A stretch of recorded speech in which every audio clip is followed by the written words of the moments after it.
तो एक क्वेश्चन करते हैं जो एनसीईआरटी में गिवन है और सीबीएसई बोर्ड में बार बार पूछा जाता है। Prove that root 2 is an irrational number. पर इसकी प्रूविंग करने से पहले हमें एक थ्योरम बताना ज़रूरी है। थ्योरम है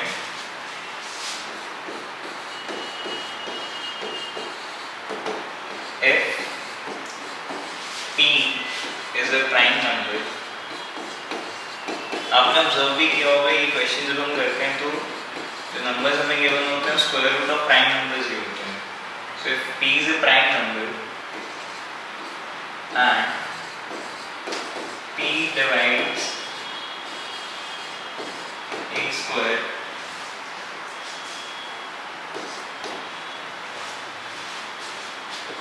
then we can say that p divides a।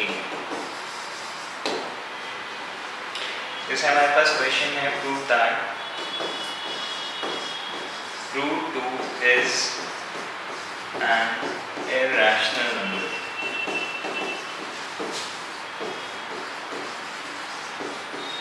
इसके प्रूफ के लिए हम क्या लिख सकते हैं बेटे?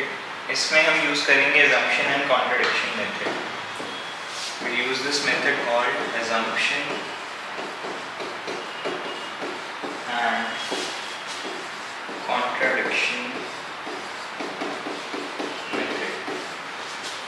पहले हम कोई चीज़ assume करेंगे और फिर हम खुद ही को प्रूव करेंगे कि हमने जो चीज़ assume करी थी वो गलत थी, हम खुद ही को contradict करेंगे। ठीक है, तो यहाँ पे assumption क्या है बेटा? हमारी assumption ये है we will assume that let root 2 is a rational number। we'll assume that root 2 is a rational number। और जो rational numbers होते हैं हमने grade 9 में सीखा था, rational numbers को हम किस फॉर्म में लिख सकते हैं? they can be written in the form of p by q where p and q both are integers and q is not equal to 0। तो हम assume कर रहे हैं कि root 2 एक rational number है, तो मैं root 2 को लिख सकता हूँ बेटे p by q फॉर्म में where p and q are integers and q is not equal to 0। ठीक है, बट देखो अब इसमें चांस क्या है? अगर मैं ये assumption लेके चलता हूँ, इसमें चांस क्या है कि p और q जो हैं वो सिंप्लीफाइड फॉर्म में ना हो। जैसे कि मेरे पास इनिशियली आ जाए 4/2 या फिर मेरे पास आ जाए 20/10, तो सिंप्लीफाइड फॉर्म में नहीं हो, स्टैंडर्ड फॉर्म में नहीं। तो स्टैंडर्ड फॉर्म में कब होंगे? जब उनका कोई भी कॉमन फैक्टर नहीं होगा। और जो दो नंबर्स जिनका कोई कॉमन फैक्टर नहीं होता, उन दो नंबर्स को क्या बोला जाता है? We call those numbers as को-प्राइम्स।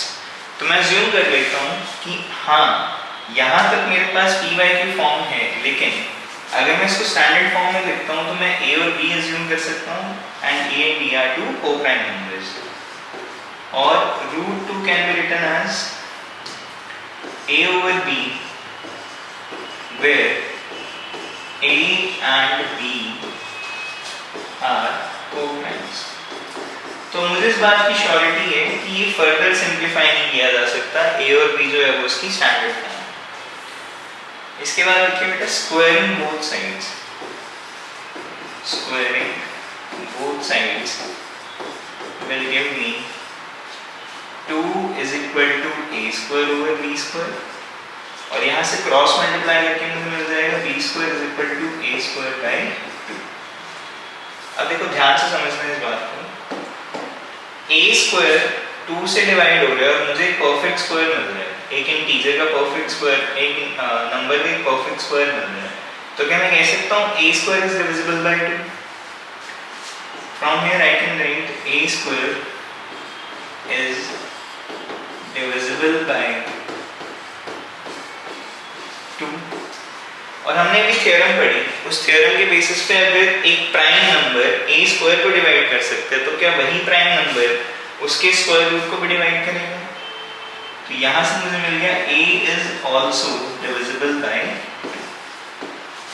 2। I hope तुम्हें इतनी बात समझ आ गई कि a 2 से डिवाइड किया जा सकता है। इसका मतलब मैं ये लिख सकता हूँ क्या कि a 2 का एक मल्टीपल होगा, इसको ऐसे समझो। अगर मैं बात करता हूँ कि 10 इज डिविजिबल बाय 2, तो क्या मैं इसको फॉर्म में लिख सकता हूँ? Hence 10 is a multiple of 2। अगर 10 को 2 से डिवाइड किया जा सकता है तो 10 डेफिनेटली 2 का मल्टीपल होना चाहिए। तो उसी फैक्ट को मैं यहाँ पे यूज कर रहा हूँ। मैं लिख रहा हूँ a को 2 multiplied by m, where m is any positive integer. या तो आप पॉजिटिव इंटीजर लिखो या नेचुरल नंबर लिखो, and the same thing. Let's substitute this value back in this equation. इस इक्वेशन में अगर हम इस वैल्यू को डालते हैं हमें क्या मिलता है बेटे? b square is equal to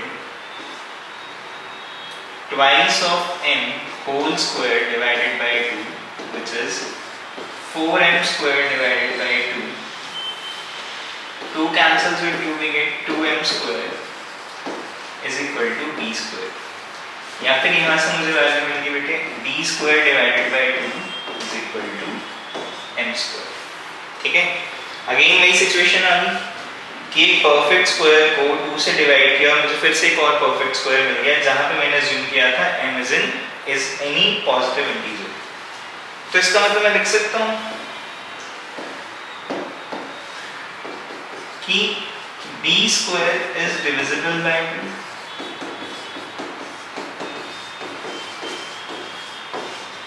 और b इज डिविजिबल बाय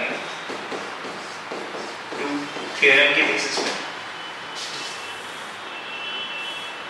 अब हमारे साथ हुआ क्या? देखो हमने अज्यूम किया था कि a और b जो है वो को-प्राइम्स है, मतलब उनका कोई भी कॉमन फैक्टर नहीं है अदर देन 1.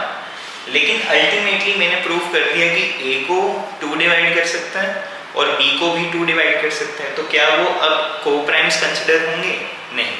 तो हमारी अजम्पशन जो थी वो यहाँ पे गलत प्रूव हो गई है. Our assumption is wrong and this contradicts the fact that a and b are co-primes. तो हम क्या लिखेंगे? इसका वे ऑफ राइटिंग क्या होगा लिखेंगे? Therefore 2 is a common factor of 2 is a common factor of a and b both, which contradicts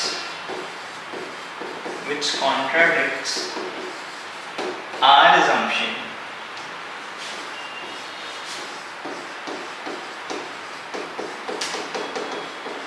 that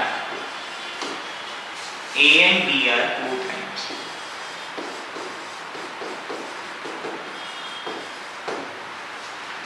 Therefore our assumption is wrong.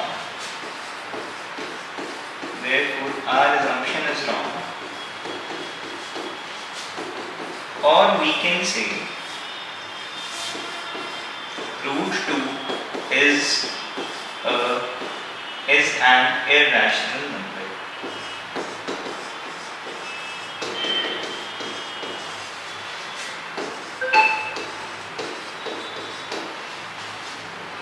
Right?